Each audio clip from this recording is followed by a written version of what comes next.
Appel citoyen. Il est temps d'agir, Togolaises et Togolais. Il est temps de dire non à la violence d'État envers les citoyens. Non aux crimes restés impunis au Togo. Non aux enquêtes sans lendemain.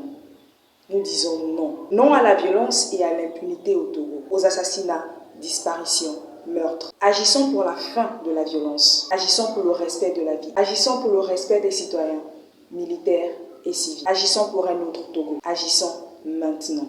Agissons pour la patrie.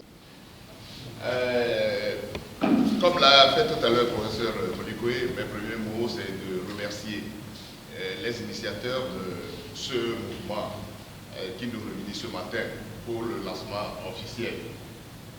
Parce que ce n'est pas évident, en cette période de désaffection totale, où nous sommes tous dans la boue, avoir le courage de rassembler des gens pour lancer quelque chose de nouveau au Togo, il faut être téméraire pour le faire. Et je félicite votre témérité, parce que nous avons besoin justement de nous réveiller. Nous sommes tombés, mais on ne va pas faire de là où on est tombé notre lit, il faut se réveiller un jour. Mais il est vrai que la situation que nous traversons aujourd'hui est une situation compliquée pour tous les Togolais. Compliquée parce que lorsque vous vous interrogez, vous vous demandez mais par quel bout il faut prendre la chose demain pour pouvoir se relever. Mais tout ça là, on aura le temps d'analyser les événements et en tirer les conséquences.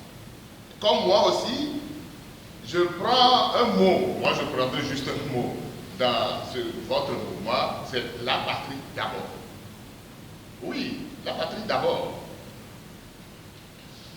Est-ce que tout le monde a pris conscience que nous appartenons à une même patrie et que nous avons un patrimoine commun? Ça c'est l'interrogation. Parce que je pose la question à nous tous, ceux qui gouvernent et ceux qui sont dans l'opposition ou dans la société civile. Si nos gouvernants pouvaient intérioriser la patrie d'abord, le Togo se sentirait mieux. Le patrimoine commun serait réellement considéré comme un bien commun à nous tous. On n'aura pas aujourd'hui deux catégories de citoyens où il y a des privilégiés qui s'enrichissent et la grande majorité qui traîne dans la misère. S'ils le savaient et s'ils l'intériorisaient, ils feraient en sorte que, en venant au pouvoir, leur première mission, c'est de faire le bonheur de tous les Togolais. C'est l'engagement qu'ils ont pris, faire le bonheur de tous les Togolais. Mais lorsque vous prenez la peine de rester au pouvoir, juste pour rester, mettre tous les artifices pour rester, pour pérenniser votre pouvoir, mais sans entrer véritablement vers ce que nous considérons comme le bonheur, la mission première du pouvoir, alors vous êtes totalement à côté de la plaque.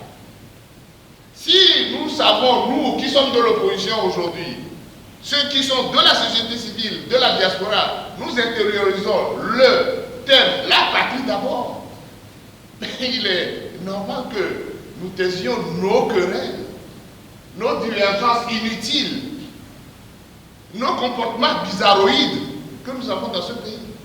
Parce qu'il y a longtemps que nous aurons pris réellement les vraies responsabilités.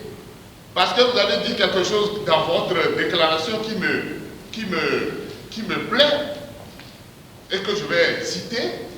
Vous disiez tantôt que les Togolais et les Togolais de l'intérieur de la diaspora doivent se poser les bonnes questions, trouver des réponses justes et appropriées afin de mettre en œuvre des actions conséquentes qui aideront à reconquérir et à rétablir la dignité du peuple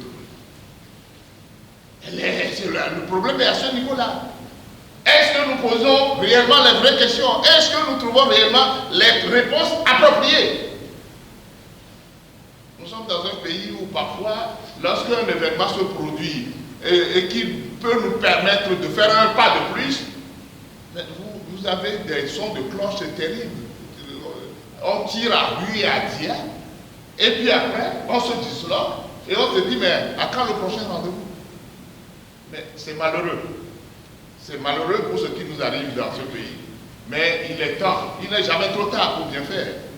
Les événements qui nous arrivent doivent nous interroger, doivent nous questionner pour que nous puissions, la main sur la conscience, dire que demain sera beau pour le pays. Mais en ce moment-là, il faut que tout le monde se mette au travail. Vous avez dit que vous allez faire des porte-à-porte. aller vers les Togolais, parce qu'il s'agit de ça aussi.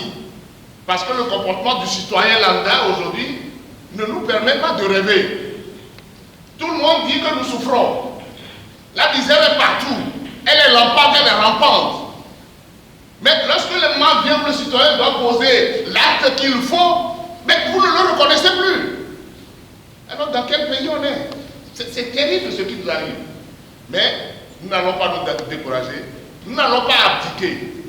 1000 fois sur le métier, nous allons remettre l'ouvrage pour qu'un jour, il règne sur le Togo la paix qu'il faut et que le Togo devienne véritablement l'ordre de l'humanité.